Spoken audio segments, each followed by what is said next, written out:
Hello, America. I'm Brian Springer. You know, with the news coming as fast as it comes every day, it's hard to keep up with what's going on. It's certainly hard to talk about it and still be relevant. But we're going to try and see what we can do today. Some things that we want to discuss is Trump introducing a gold card for wealthy investors as a fast track to citizenship. We'll also talk about President Zelensky and President Trump's meeting last Friday and the outcome of that. There's some upset people in regards to the Epstein files and its release. We've also got some news out of Florida from Governor Ron DeSantis. The list could go on and on. Let's just see where it takes us. We'll talk about all of that today and more on The Springer Show.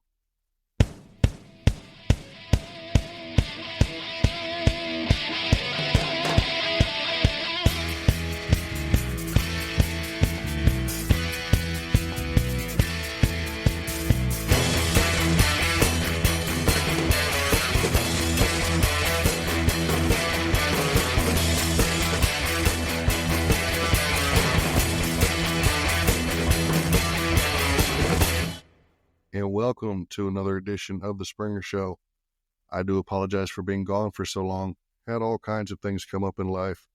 And, sometimes the personal life can get in the way of the podcast life. So the personal life is a little more important. We have to deal with things.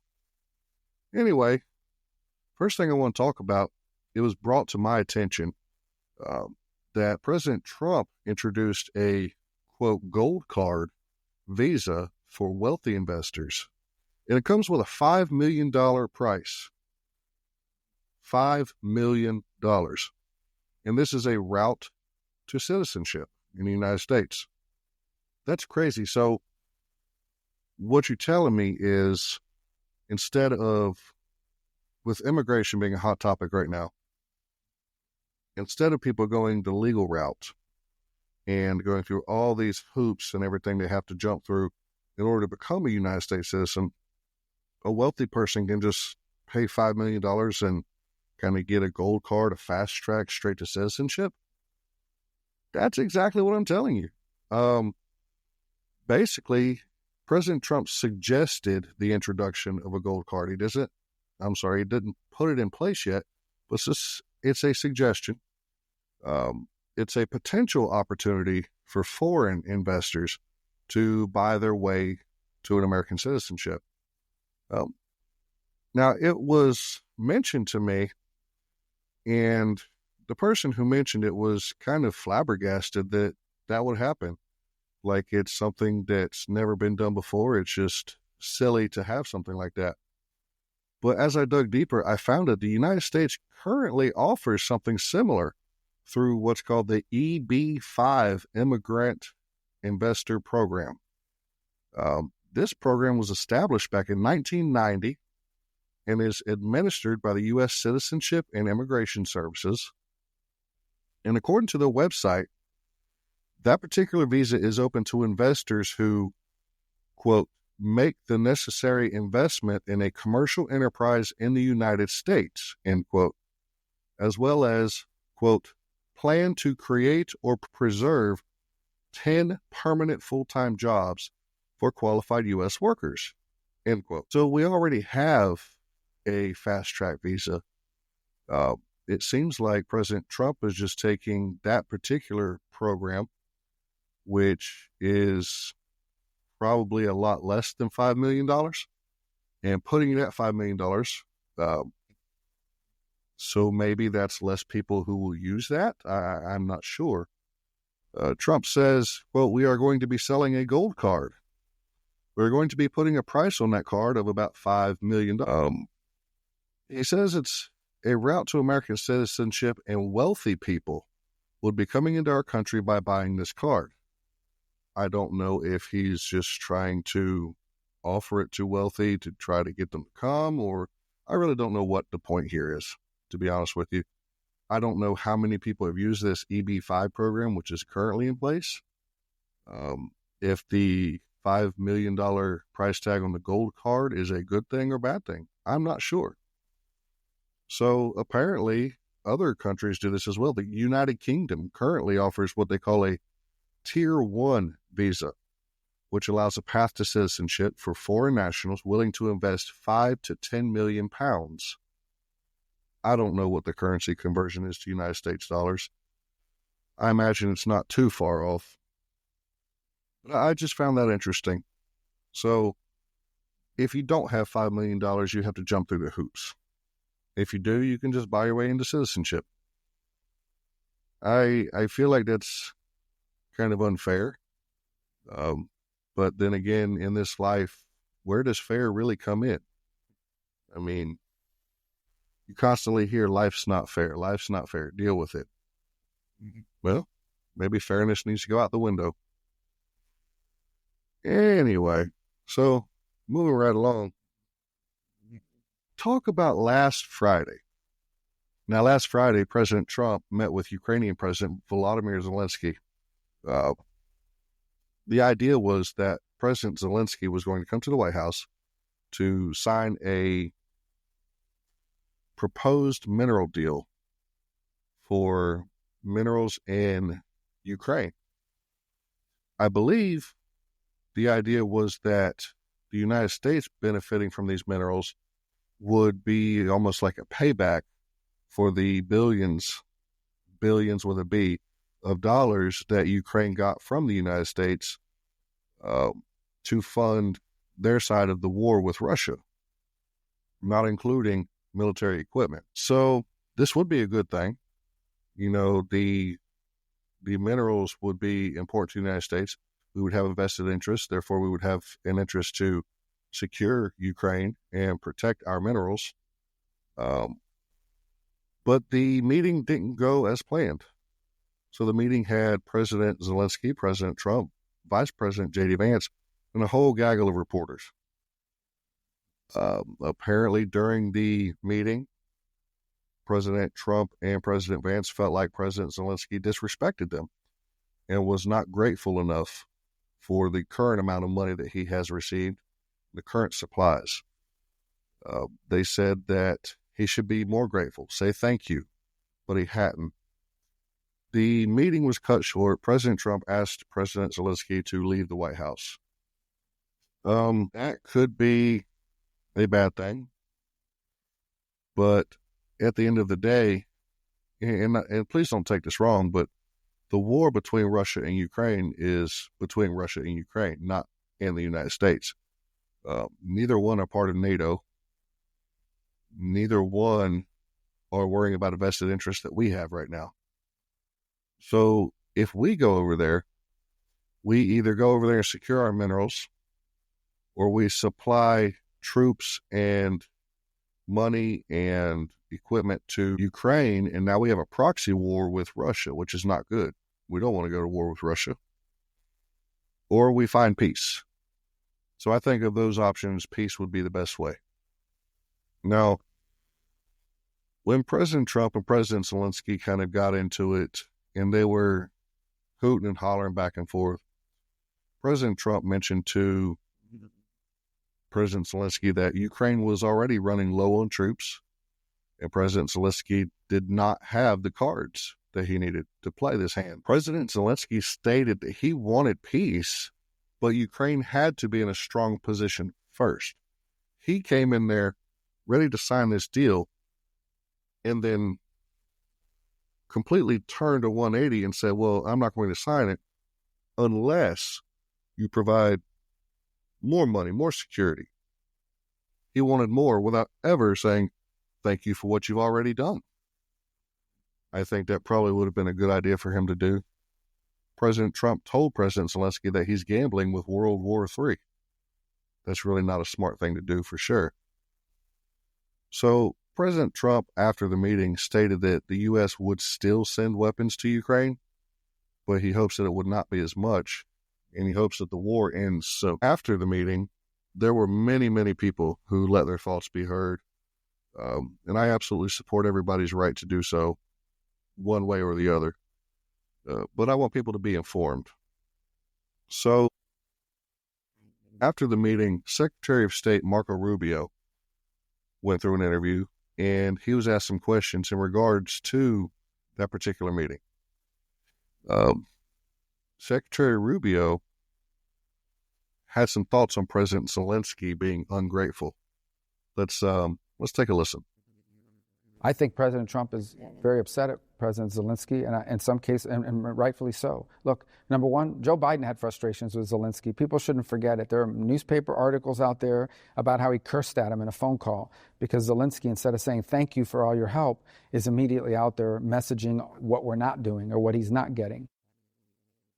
Right. So right away we find that President Zelensky has come to the White House previously or has spoken to a president previously on the phone, that being President Biden, and was also ungrateful there and is doing nothing but complaining about what he's not getting.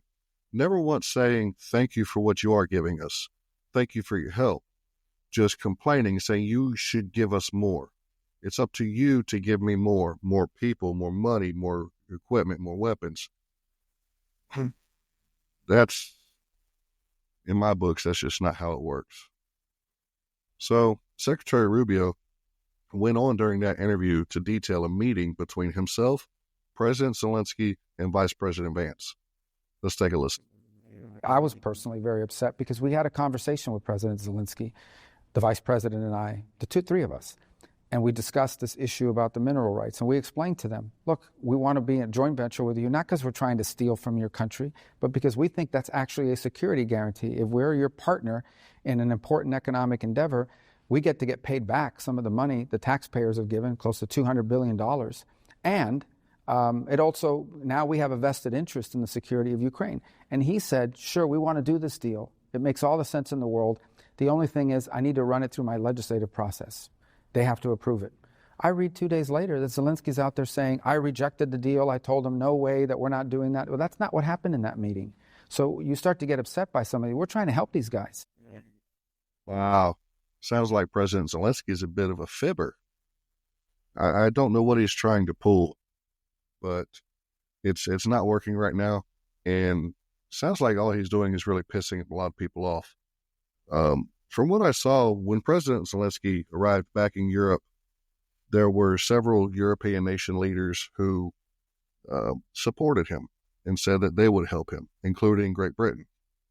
So I don't know how that's going to work out, if they're going to foot the bill for the war, they're going to continue the war, or what. But in my personal opinion, just seeing these other European leaders get involved is a bad thing. Now we have many European leaders against Russia. This could turn into be a very serious situation. So hopefully we'll work on peace and we get peace quickly. Let's just leave that there.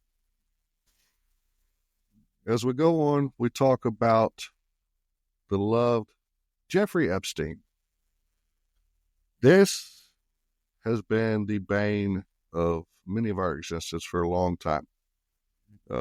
Everybody knows what Jeffrey Epstein did, what he was charged with. They know about him allegedly unaliving himself with paper sheets in a prison cell. But the Jeffrey Epstein files have been pushed around here, pushed around there, hidden, whatever. Finally, President Trump said, hey, we're going to declassify these files. We're going to put them out to the American public, let them see it. Kash Patel, the new incoming director of the FBI, said, listen, on day one, I'm going to release these files. Now, in his defense, he didn't say to whom. So, on day one, the files sort of were released. Actually, technically before day one. He took them from the FBI and carried them over to the Attorney General, Pam Bondi, put them on her desk for review. We can assume to look for charges, any kind of misdoings, to find people who were going to charge off of that list. So on day one of Kash Patel taking office as new director of FBI, the list was not released. However, it was a few days later. And the release was such a letdown, to say the least. It was a big, I believe everybody's calling it a nothing burger. Basically, it was simple flight logs, a contact list, maybe partial client list. There was nothing really there that you could charge anybody with. At least nothing released to the public. So there were a lot of names on there, and speculation is growing, and assumptions are being made, aspersions are being cast, and names are being tossed here and there. But there's nothing we can really find with the flight logs and contact list. So Attorney General Pam Bondi says that the FBI office in Southern New York apparently has the rest of the information from Epstein and is refusing to hand it over. So I'm not sure at this point what's going to happen, whether she's going to file charges against the FBI office down there, the people impeding the investigation, holding the paperwork, who knows. I do know that Anna Paulina Luna, a Republican member of the House Oversight Committee, wrote on X after the initial release, this is not what we or the American people asked for, and a complete disappointment. She added that her committee had not reviewed the release, and she put, get us the information we asked for. So you've got representatives who are getting upset about this. Another talk show host, media outlet, podcaster, former broadcaster Glenn Beck, he also posted on X, the Epstein files are a total joke. Who is subverting POTUS? That kind of brings a good question. Why are these files not being released as they were ordered to by the President of the United States? What is the reason that you're still holding them? Who are we trying to hide? Who are we trying to protect? Who are we trying to cover? We need to get this released. Now, at the end of the day, releasing these names to the American public, I think, is admirable for transparency. But is it really something the American public has anything to do with? I mean, we really need the Attorney General to have this information to see what sort of crimes need to be charged. As she mentioned later last week, Attorney General Pam Bondi stated that there were over 250 victims within the Epstein Island calamity, if you will. And we made the assumption that there were minors or underage people being molested. And I want to tread lightly here because I understand the American people are entitled to this information, but what are we really going to do with it other than just know who the bad people are? I mean, knowing who the bad people are is a good thing, but the Attorney General really needs to know, and they need to go after these people. They need to find out who's doing this sick stuff and take care of it. Put these people in jail, put them in court, whatever you've got to do. Get them in front of a judge, a jury, see what needs to happen. So maybe the Southern New York field office of the FBI will hand over this stuff. Maybe it won't turn into a big standoff. Who really knows? So I don't play music on this podcast. There are some songs I would love to play, but my legal team has informed me that the whole copyright infringement thing apparently is a big deal, so I can't. There was a group that I found on YouTube, and I'm probably going to butcher this name, but it's Curiosity Creations. They have parody songs, basically. I've listened to several of them, and I'll tell you what, I was absolutely laughing my butt off. There were several that I would love to play on here without their permission. However, I'm not going to. I'm not a fan of getting sued, and I don't have the money to pay them if I do. But I would definitely take the time to go to YouTube and check them out. It's Curiosity, Coriosity Creations. They have a few other businesses or companies that they have linked at the bottom of their page. I believe they have their socials on there as well. So take time to go there, subscribe, follow them, check them out. I'm sure you'll enjoy the parody songs that they have there. As we go forward, there was some sort of a committee that was talking to Federal Reserve Chairman Jerome Powell. I'll be honest, I didn't take the time to research what the committee was, what they were looking for, what they were gathered for. It seemed like it was an anti-Doge committee, because people on the left love Doge so much and Elon Musk. But California's Democratic Congresswoman Maxine Waters was on this committee. And she was speaking to the Federal Reserve Chairman, Jerome Powell, asking him questions about his previous statement, indicating that he would not leave his position if he were asked to by President Trump. Of course, she said he has the absolute right not to. He has a right to his job, blase, blase, blase. And then she did begin to speak about Doge. So take a quick listen to this. See if you can find where Maxine Waters is basically snitching on herself and most of the left. Would you like to tell us today that you won't let Doge into the Federal Reserve or have access to the systems and the data? So I don't have any, we've had no contact, and I don't really have, I have nothing for you to report today on that. Well, you know what happened at Treasury, and you know what happened over at the CFPB, and the people of this country are being violated because all of our privacy is being taken up by Elon Musk and Trump, and we don't know what all they have on us, our bank accounts. Whoa! Everybody just relax. We knew this was going to happen. Because all of our privacy is being taken up by Elon Musk and Trump, and we don't know what all they have on us. And we don't know what all they have on us. That'll do, pig. That'll do.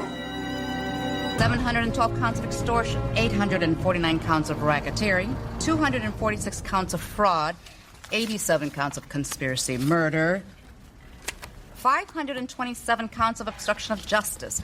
How do the defendants plead? Order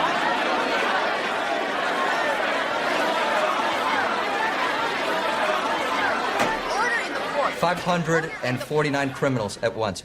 And my Lord, we're in much more trouble than I ever thought we were. That's right, Joe, you are. The entire left seems to be. Doge is coming at you guys fast and hard. But Maxine, she said, we don't know what all they have on us. What do you mean by that, Maxine? What do you think they could have on you? Do you have something to hide? Do you have something that they could have on you? Just by saying that is very telling, is very incriminating in my personal opinion. I know it may be a far-fetched for some people. It may not mean anything.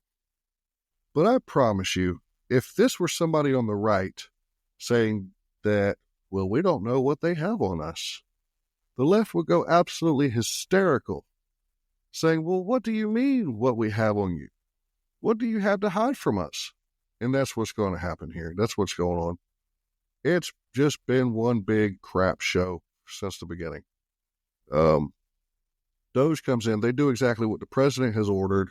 They're finding waste, fraud, and abuse.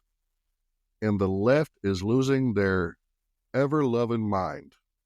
I cannot figure out why. I would think that left or right, if you really love this country, you wouldn't be mad at this agency finding waste, fraud, and abuse. You would be happy. You would say, hey, look, they're finding millions and billions of dollars that we can put into other programs that need it, put into other systems that need it. Give back to the taxpayers we can do something better with this money than just bleed the taxpayers dry with all these taxes, which are absolutely phenomenal. They are stupid high. We have to pay taxes on everything. We pay taxes on our taxes. It's ridiculous. And then we take this money, ship it to the federal government, and they ship it to God knows where around the world for God knows what kind of programs. And I don't have the list here with me. I'm sorry. I will try to get a list and maybe in the next show list out some of the things. I'm sure most of you already have heard a bunch of the stupid stuff. It is just astronomical, the amount of money we are completely wasting. I can't believe it. So I don't know why anybody would be upset with Doge or mad unless you have something to hide. What are you hiding, Maxine?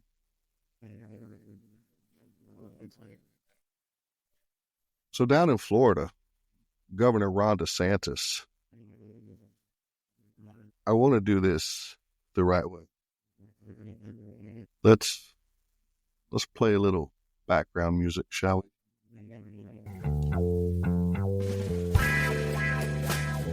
Oh, yeah.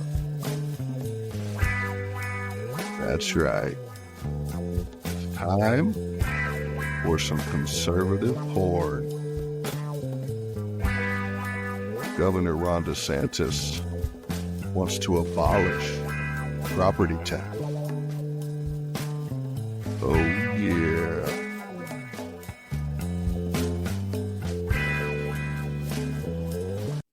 All right, that's enough of that. So, and you'll have to forgive me, Glenn Beck, I got the idea from you listening to the conservative porn. I love it.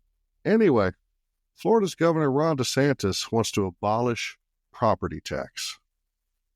Let me say that again for those of you in the back.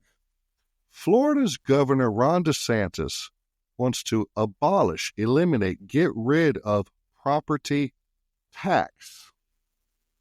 Now, as many of you know, I live in North Carolina right now.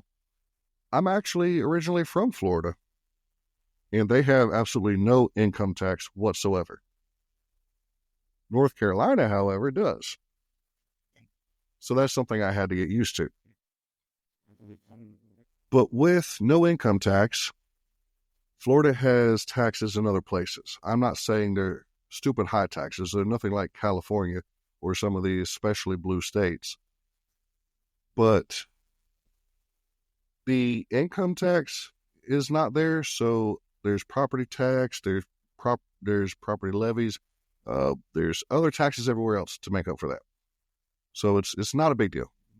They're not suffering, they're not losing money, especially being a very large tourist state. So last Thursday, Governor DeSantis raised the idea of abolishing property taxes, or at least rolling them back significantly, saying that Florida residents need relief. Well, God dang, I'll tell you what, this is probably one of the smartest governors I've ever seen. So, DeSantis said at a press conference, quote, "Property tax says that you never really own your property because you have to pay rent to the government." End quote. That statement alone is very profound. That statement is very true. You buy a home and you have to pay your property tax every year. If you don't pay your property tax, the government can come in and just take your home. Is that your home? I don't feel like it is. When your home is paid off, you have paid thousands upon hundreds of thousands of dollars for your home. You still have to pay that property tax. If you have paid for 30 or 40 years, say $200,000 for this home, you've made it yours, you've raised a family, it's your home. But maybe you fall on hard times and you can't pay your property tax. The state can come in and just take it from you. It's gone. All your money is gone. All your memories are gone. Everything is just gone. That's absolutely ridiculous. You've got to pay property tax on vehicles. You've got to pay property tax on your home. All this stuff. It's ridiculous. So in Miami-Dade County, which is the state's most populous county, the officials estimate that they will collect nearly $3 billion in property tax revenue in the current fiscal year, which amounts to about 37% of its operating budget.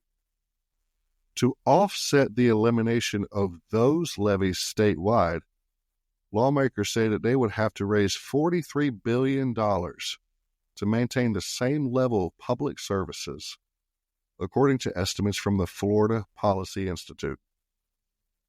That's ridiculous. That is absolutely ridiculous to me. They would have to raise $43 billion to maintain the same level of public services. Public services, we're talking about what? We're talking about buses, I guess, public rides.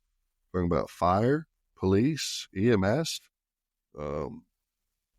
public utilities, water, stuff like that, I'm assuming.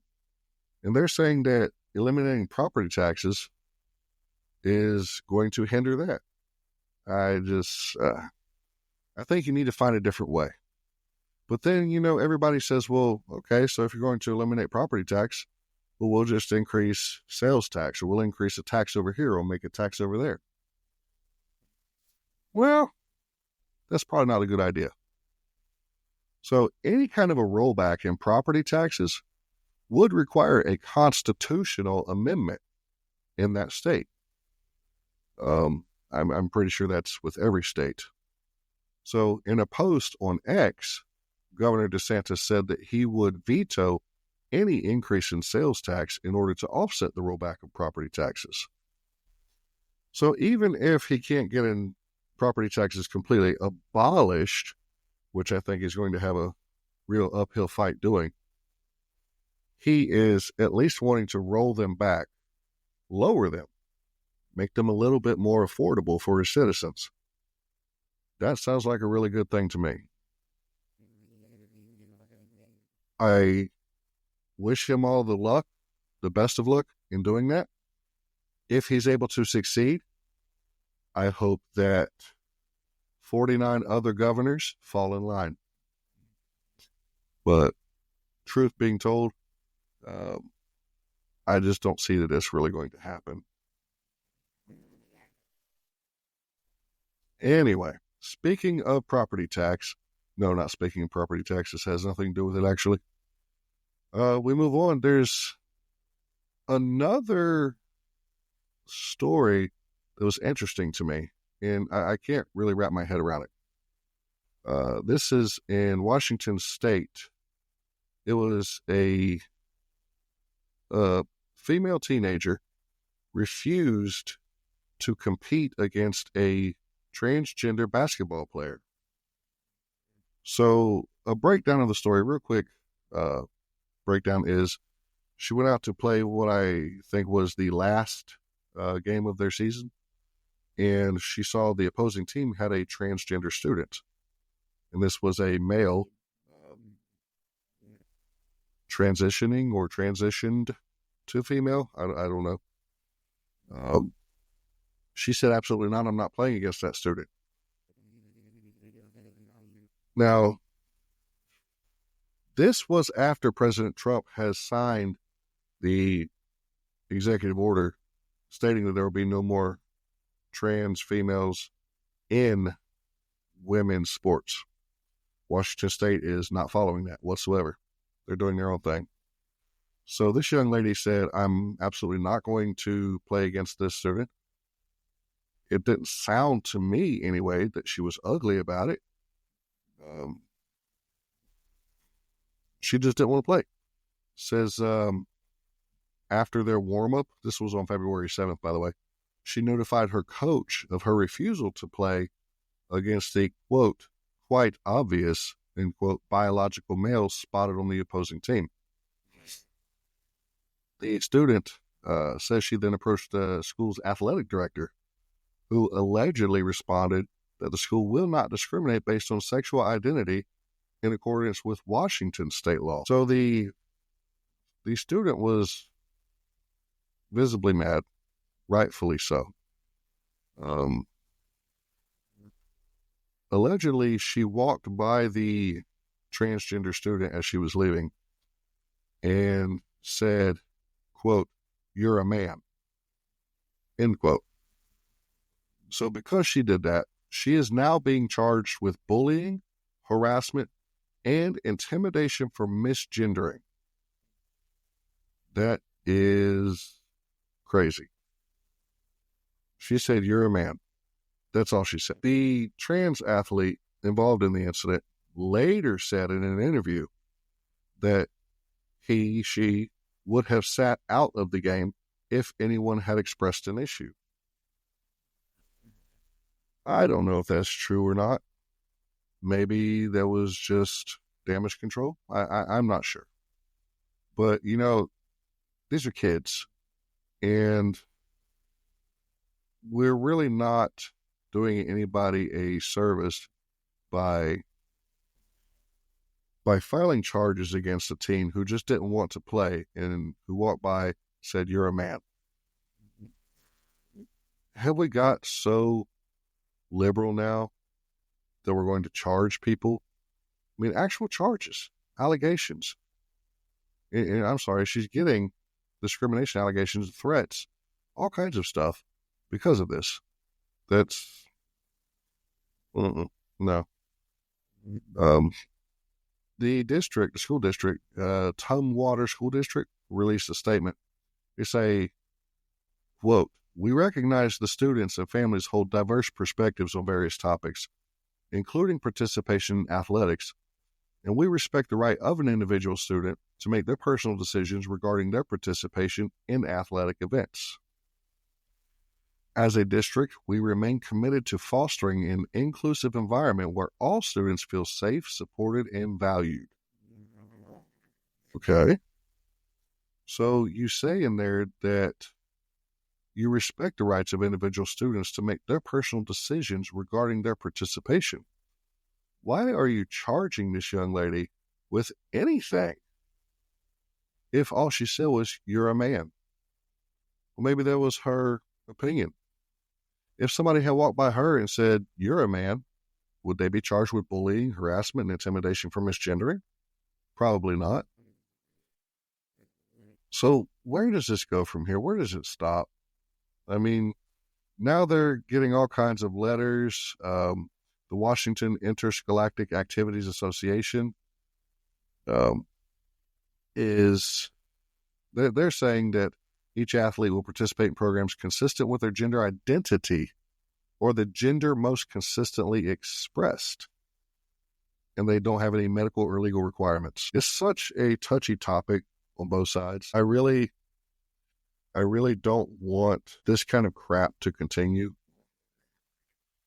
I don't see why it's so difficult. Why don't we just make a trans sports alliance or something? The TSA, there you go, where trans men and women can play against each other. I mean, can we do that? Is that possible? Is that something we can do? That way women or girls can play against themselves, boys or guys can play against themselves, and trans can play against themselves. Is that not possible? I mean, what's a quick, clear answer here? Without consistently going through courts and all these legal battles and back and forth, who's going to follow what laws? How do we fix this? I don't know. I really don't. But I sure am tired of seeing stories like this. It kind of breaks my heart. I guess this is where we would put in one of those transition sounds, transitioning between stories. Hold on, here we go. There we go. Do you feel transitioned? I guess we all just transitioned there. So it was brought to my attention by somebody who said that House Resolution 7 was a bad House resolution because it requires spousal permission for women to seek health care. I said, I don't think so. I hadn't looked at it, but that doesn't sound right. I mean, could that be? So I took the time, I looked it up. It was House Resolution 7. Was in the House of Representatives, January 3rd, 2025. It lists a whole bunch of things as far as as far as medical care for women. The title of it says, Recognizing the Importance of Access to Comprehensive, High-Quality, Life-Affirming Medical Care for Women of All Ages. Okay. Well, that doesn't sound like you need a spouse permission.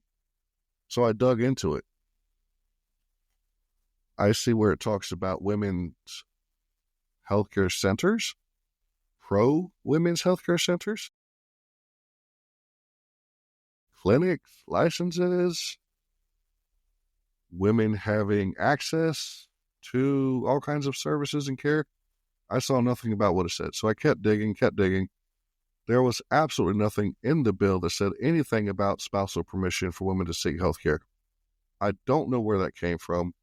I think it was probably a Facebook post or something, which everybody knows Facebook is law, right? If it's on Facebook, it's absolutely correct.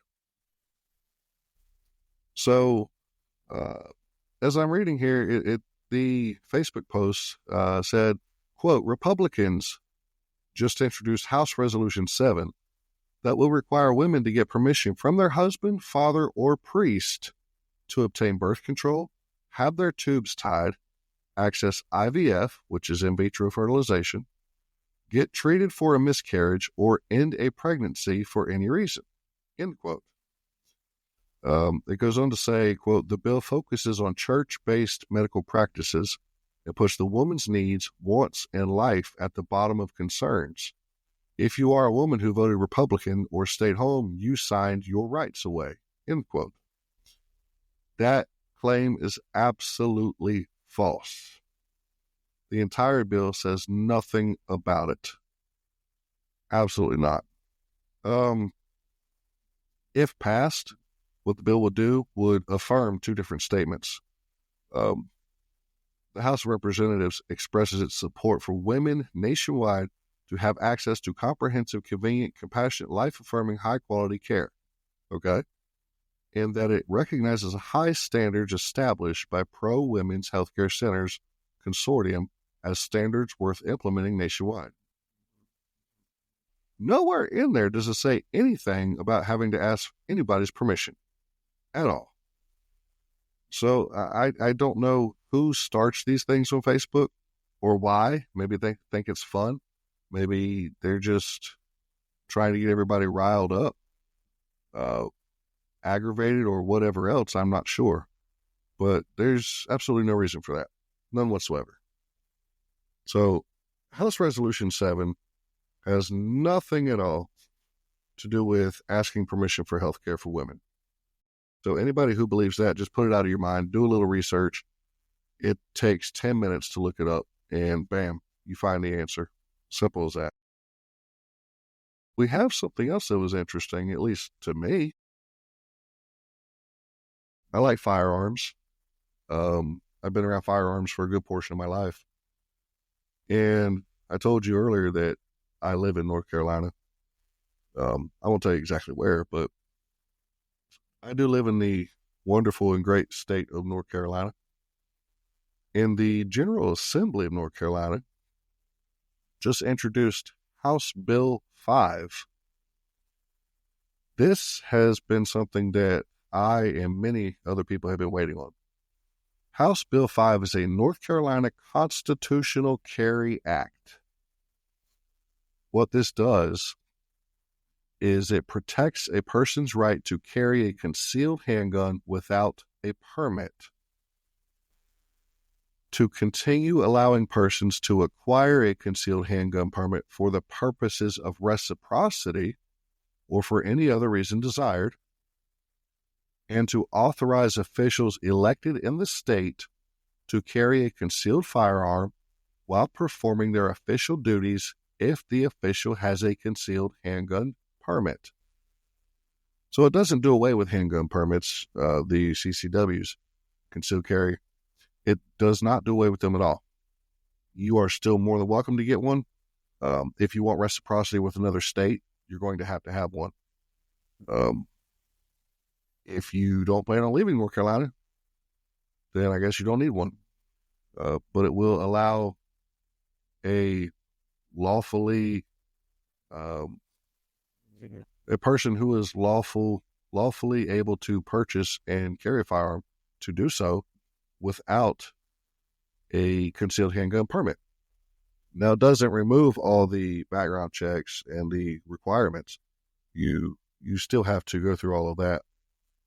But it does remove the requirement of having a CCW. So we'll have to see if that gets through and where that's going to take us. I will update you as soon as I know. There's not a lot more on that I can say. It's still going through the House. That was put in January 30th of this year. And yeah, I don't have any more information on that right now, but I will continue to look it up, and when I do, I will let you know. I'd like to read this to you. It says, all men are endowed by their Creator with certain unalienable rights, that among these are life, liberty, and the pursuit of happiness. These famous words from the American Declaration of Independence have been criticized by some who say that Americans believe it is their right to be happy. In modern terms, happiness usually refers to laughter, an emotional response to life circumstances. It is worth noting that there is no reference in the four Gospels to Jesus laughing, though he undoubtedly did when appropriate. Far more prevalent in Scripture is the notion of joy and the idea of contentment. Contentment is the idea of finding joy in the will of God, whatever the circumstance. Jesus didn't laugh in the Garden of Gethsemane as he contemplated his future death, but he was content with God's will for him at that moment. True joy and contentment are found in the person of Christ. Our pursuit of happiness must lead us to joy and contentment in him. So Charles Spurgeon said, if you are not content with what you have, you would not be satisfied if it were doubled. Which makes sense. It's very true. Go to www.davidjeremiah.org to find the Turning Points devotional by Dr. David Jeremiah. It's some really good stuff there. And I will leave you with this. With everybody talking about immigration, seems to kind of be a hotbed. We have people who are just jumping all over President Trump every time he talks about immigration. You know, he must hate immigrants this, immigrants that, blah, blah, blah, blah, blah.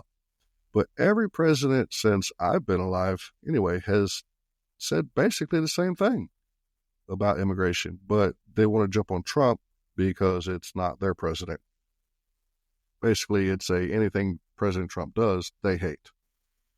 And specifically, President Obama spoke about immigration during his term in office, as have many other presidents.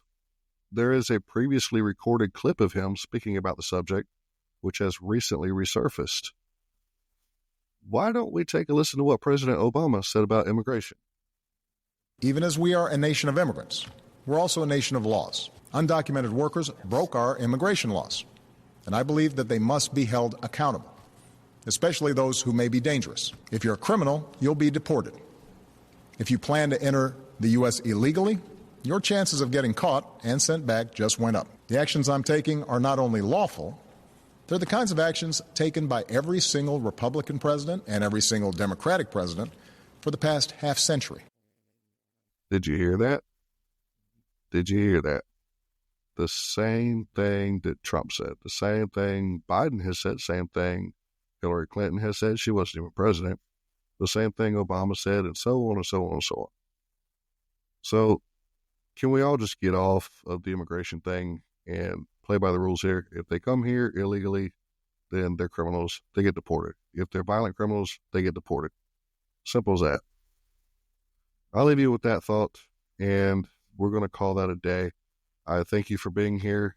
No matter what platform you're listening on, please share, follow, subscribe, like, comment, email, whatever you like to do.